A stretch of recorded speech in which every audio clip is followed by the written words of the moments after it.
What's up, everybody? Carpo the Flawed Human here, Agent Illuminatus slash troll agent. Oh God, I won't even go into it. I've I was just sitting here thinking about when we make mistakes in life, and we do stupid shit, and I've talked to people who get really mad at themselves when they do something that they regret. And it's not necessarily something that they do at the spur of the moment, like whoops, I shouldn't have done that, or I shouldn't have said that. Those are very valuable things. But I'm thinking about things that we've done in the past that maybe put us down a path that we didn't want. Let's say a person got really into cocaine, for a couple of years, and he lost his job over it. And and he lost his family, he lost everything, right? And then he gets himself clean, and he looks around at the world, and he's just mad at himself about all the things that he missed, all the things that he did wrong. And rather than curing the problem and moving on, it's like this attachment to that negative part of the life. And I found it very useful to look at things I've done wrong in my life. Maybe not wrong, but the things that I've done that maybe didn't benefit me, and say, well, maybe there's something I'm not seeing there. Maybe there's a reason.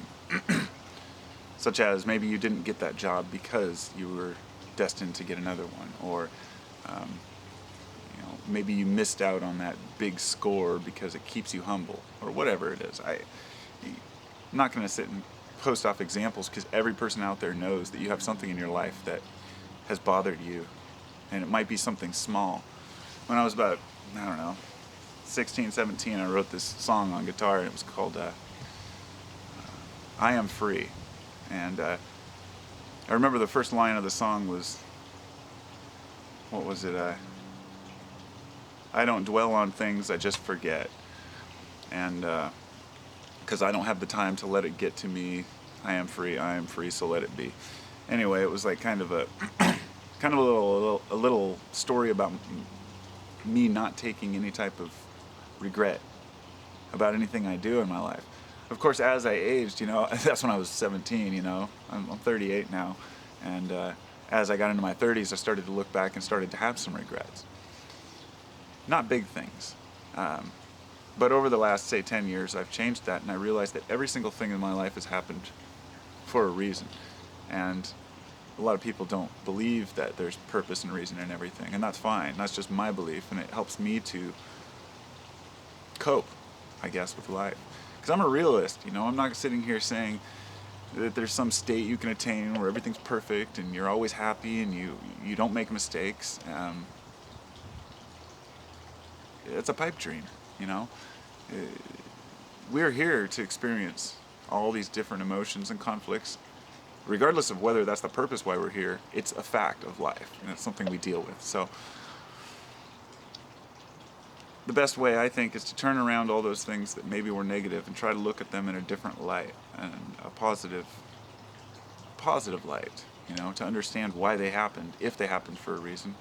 And if you have to create a reason for them to happen, then sometimes that's a healthier option. So I guess what I'm saying is, I hate saying this, but leaning more towards saying lying to yourself sometimes is better. You have to be honest with the fact you made a mistake, but if you can find a positive,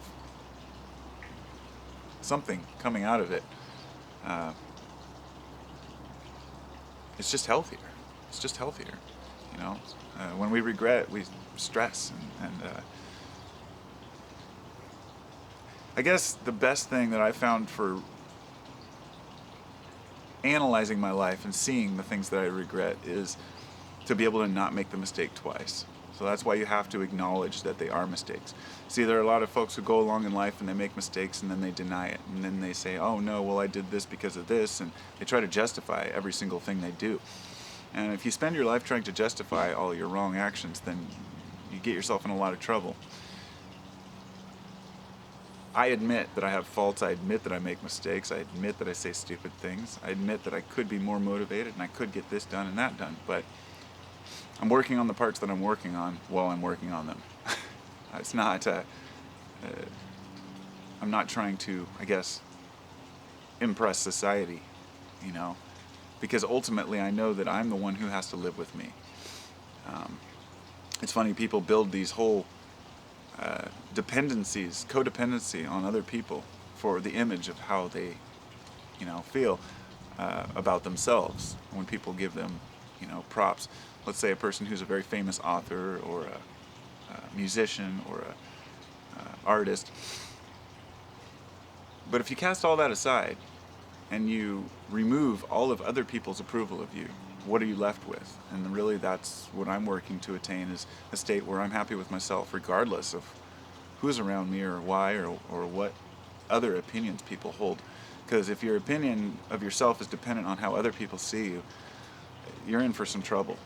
So that's just the way I see it, I guess. It's just a bunch of bullshit, but that's the way I see it.